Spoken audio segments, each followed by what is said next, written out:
오늘 말씀을 통해서 우리의 삶을 또 한번 뒤돌아보게 됩니다. 자, 먼저 보시죠. 14절에 모세가 가데스 바네아에 이르렀을 때, 예전에 정탐꾼을 보냈던 곳이죠. 거기서 에돔 왕에게 사신을 보냈습니다. 이유는 뭐냐?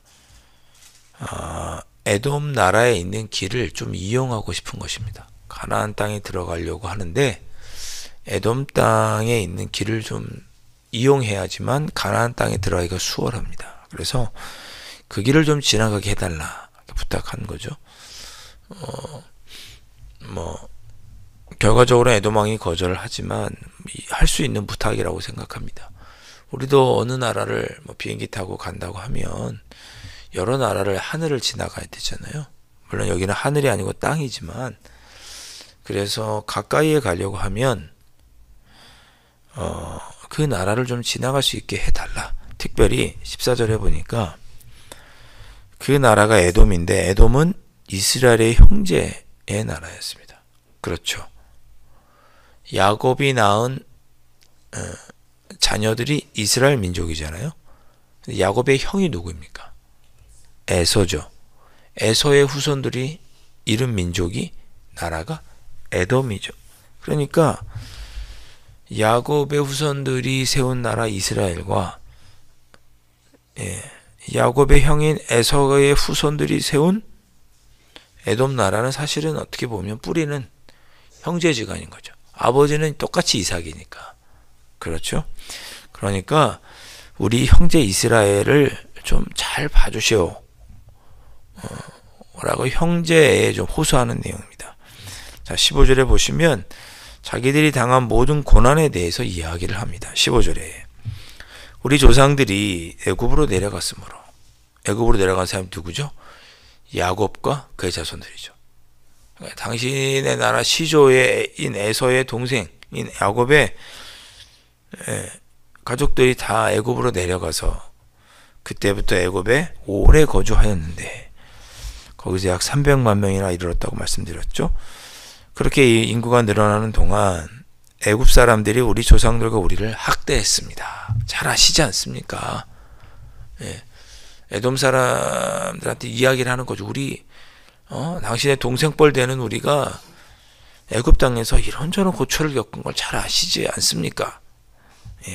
우리가 남입니까? 지금 이제 그렇게 얘기하고 있는 거죠.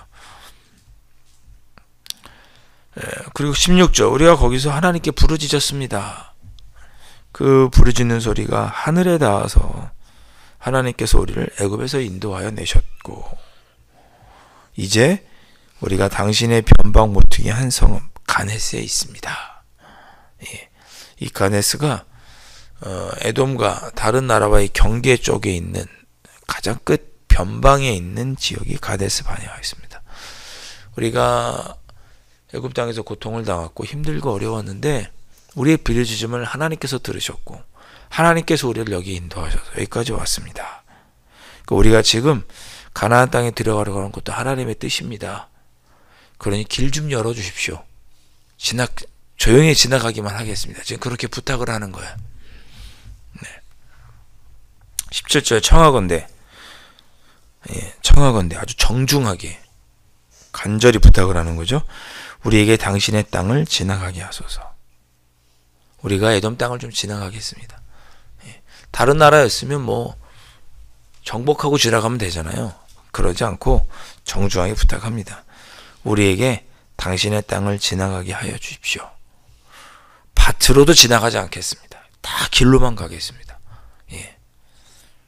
당연한 일이겠지만 300만이나 되는 인원이 걸어서 지나가다 보면 길 밖으로 잠깐 빠져나가는 사람도 있을 것이고,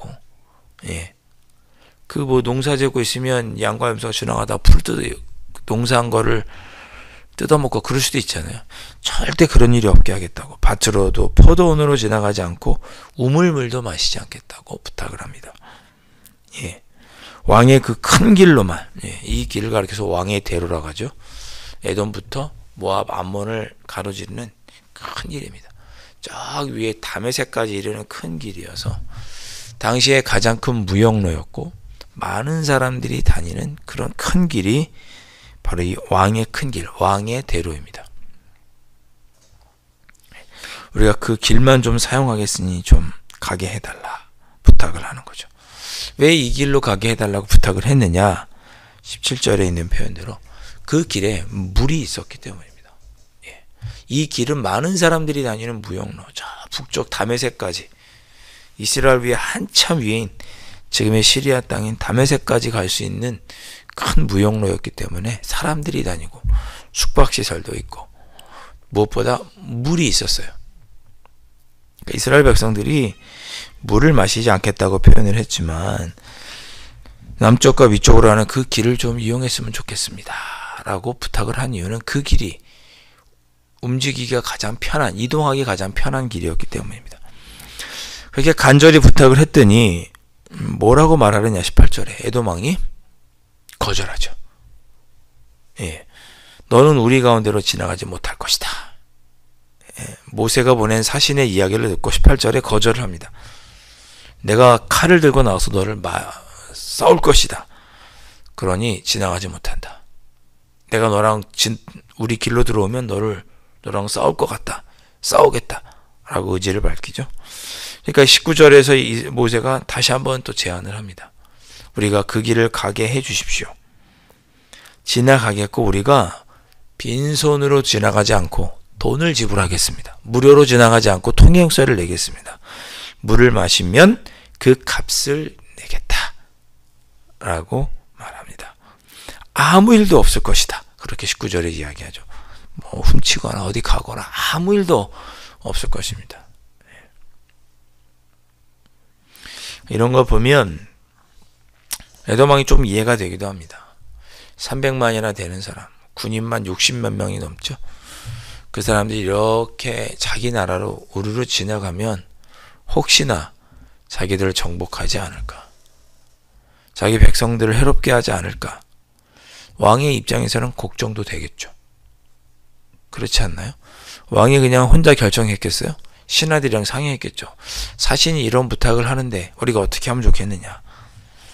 예. 나중에 결국 못 가. 이스라엘 백성들이 이 길 왕의 대로는 못 갑니다. 나중에는 어떻게 하죠? 40년 뒤에 에돔 땅을 다시 가서 가나안 땅에 들어갈 때는 에돔 땅을 그냥 정복해 버립니다. 못 지나가게 하니까. 못 지나가게 할 만한 길인 거예요. 예. 자기 나라를 혹시라도 지나가다가 안방문을 다 열어줬는데 300만이 들어왔다가 갑자기 공격을 하면 어떻게 돼요? 뭐 어려울 수도 있겠죠. 그러나 에돔이 거절을 하게 됩니다. 그래서 21절에 에돔 왕이 이같이 이스라엘이 그의 영토로 지나감을 용납하지 않으므로 이스라엘이 그들에게 돌이키니라. 그래서 20장부터 36장까지 이스라엘 백성들이 가나안 땅에 들어가지 못하고 방황하는, 광야에서 방황하는 그 방황이 시작이 됩니다. 그런 장면이 오늘 내용이에요. 제가 오늘 말씀을 여러분께 드리면서 우리 인생을 돌아보게 한다는 게 어떤 뜻인가? 우리가 다 계획은 꿈과 계획이 있죠. 바라고 원하는 계획들이 있습니다. 그런데 그 뜻대로 잘 되지 않더라, 인생이. 저도 그런 걸 느낍니다. 이스라엘 백성들이 가나안 땅에 들어가기 위해서 계획을 세웠습니다. 이 왕의 대로만 들어가면 그 길이 에돔, 모압, 암몬으로 쭉 이어지는 길이기 때문에 그 길로만 가면 안전히 갈 수 있고 물도 있고 거기서 가나안 땅으로 들어가기가 쉬운데 계획을 세운 거죠. 에돔 왕에게 우리가 형제 나라니까 부탁을 해보자. 거절했더니 돈을 주겠다고 해보자. 통행세를 내겠다고 해보자. 그럼 듣지 않겠느냐. 다 거절당합니다. 하나님의 뜻은 광야로 가서 30년 동안 방황하는 것이 하나님의 뜻이었습니다. 우리의 삶을 한번 뒤돌아보시면 우리가 계획하고 뜻대로 됐던 일도 있지만 그렇지 않은 일도 훨씬 많았습니다. 아프고 싶어서 아픈 사람 없고 힘든 일을 겪고 싶어서 힘든 일을 겪은 사람이 누가 있겠습니까? 예상하지 못했던 한 치 앞도 알 수 없는 우리 앞날, 그런 것이 우리의 인생길이었고 그때 여러분 하나님 의지하셔서 최선의 길로 걷다 보니 여기까지 오시게 된 거죠.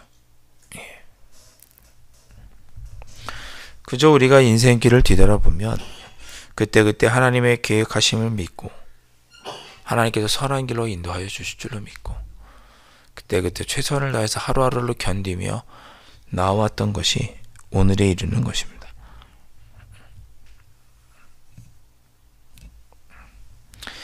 인생에 지름길은 없다는 생각이 듭니다. 모세와 아론, 온 이스라엘 백성들이 에돔 땅을 거쳐서 가나안 땅에 들어가는 것이 지름길이었지만 38년이라는 시간을 단축할 수 있는 지름길이었지만 하나님은 그 길을 가기를 막으셨습니다. 에돔 왕을 통해서 막으신 거죠. 신앙에도 지름길은 없는 것 같습니다. 갑자기 신앙이 좋아지거나 그런 일은 없는 것 같습니다. 인생 풍파를 겪고 한 치 앞도 알 수 없는 안개와 같은 우리 앞길을 하나님의 의지하에서 한 걸음 한 걸음 나아가다 보면 우리의 믿음도 성장해 있고 하나님께서 결국은 우리를 선한 길로 인도하셨으면 그때야 깨닫게 되는 것 같습니다. 그래서 오늘은 이렇게 기도하시면 좋겠습니다. 하나님, 오늘 하루도 하나님께 맡겨드립니다. 제가 계획하고 바라고 소원하는 일이 하나님의 은혜 가운데 순조롭게 진행되었으면 좋겠지만 그러지 않다 할지라도 하나님께서 나를 가장 좋은 길로, 가장 아름다운 때, 가장 적절한 때, 가장 좋은 길로 인도하여 주실 줄로 믿습니다. 예. 그렇게 오늘 하루도 하나님 나의 앞길을 인도해 주옵소서.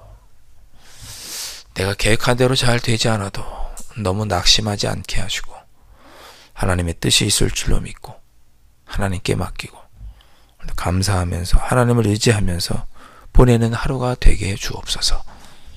성령 하나님 인도해 주옵소서. 이 새벽에 그렇게 기도하실 수 있기를 주님의 이름으로 축원드립니다. 기도하겠습니다.